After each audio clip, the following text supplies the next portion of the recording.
Ce soir, mes chers compatriotes, et je vous le dis avec solennité, l'heure est grave. Gouvernants et gouvernés, riches ou pauvres, personne n'est à l'abri du Covid-19. Sénégal feebar baa ñu yem yoon la ñu moytu ko docteur bi wax na ko Sénégal ma ni mbas mi moo ñu yem toy yoon la ñu moytu ko docteur bi wax na ko Afrika ma ni destin baa ngi ni yoon la ñu moytu ko tubaab bi yëg na ko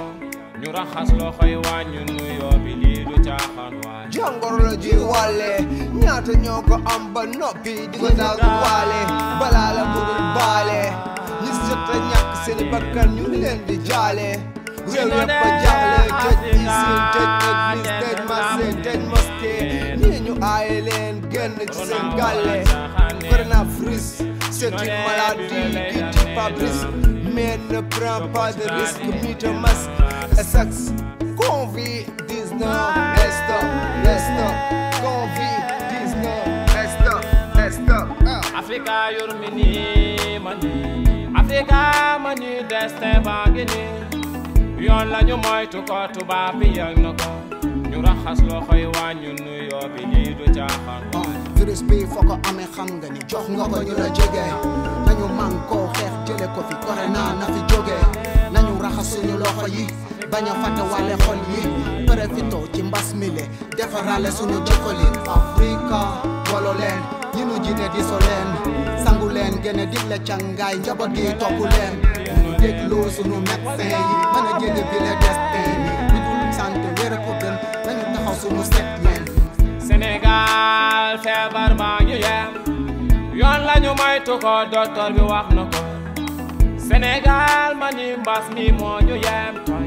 yoon la ñu moytu ko docteur bi wax na ko Afrika ma ni destin baa ngi ni yoon la ñu moytu ko tubaab bi yëg na ko ñu raxas loxo yi wàññi nuyoo bi lii du caaxaan waay Afrika ñu booloo àndu xeex lii ni coronavirus moo ñu war nomba ñun dañu jaaxle suñu njir yaa ngi ne di diisoo kon xanaa fàtte ngeen docteur baa ngi faj di yeete waay xanaa fàtte ngeen askan baa ngi xëy ci fitna waay xanaa waaru gaay di teel a way di teel a wàcc waay xanaa jaaxle bilaay gis mu ngi sore fu ñu koy seen waaxu leen coronavirus du ay caaxaan ñun nañu moytu waay ñu raxas loxo yi wàññi nuyoo bi lii du caaxaan waay sant yàlla ñaan mu teggi leen xanaa nattu yi suñu njir yaa ngi ne ci fitna waay xanaa waaru gen askan baa ngi nii ci fitna waay xanaa jaaxle gen docteur baa ngi ne ci fitna waay xanaa jaaxle gen policier baa ngi ne ci fitna waay xanaa waaru gen sant yàlla ñaan mu teggi ñu xanaa nattu yi Cette maladie corona contagieuse a devenu rousse. Les hommes qui tombent, qui meurent comme des mousses. Si tu as difficulté à ta santé, appelez à ce numéro vert 800 00 50 50. Corona nenam to bide sukaɓe nden to de mawɓe coronavirus natele di men jeeɓi aduna son jiɗi ɓoƴitade son jalti nden to de coronavirus wona caahan koye nden to de leydi ndi corona nenam Sénégal yurminima doole farlu gaaw fi mu ne nii feebar baa ngi gën di law nan doole yi de jël bépp matuwaay li ci des ñu jox ko laaw dafa bokk suñu gis-gis noflaay foo ko mën di gis musibaay li fa jiitu bokk na ci lu ñu war a gis corona fi mu nu jële bu jàlle waratuñu Afrika ma ni destin baa ngi ni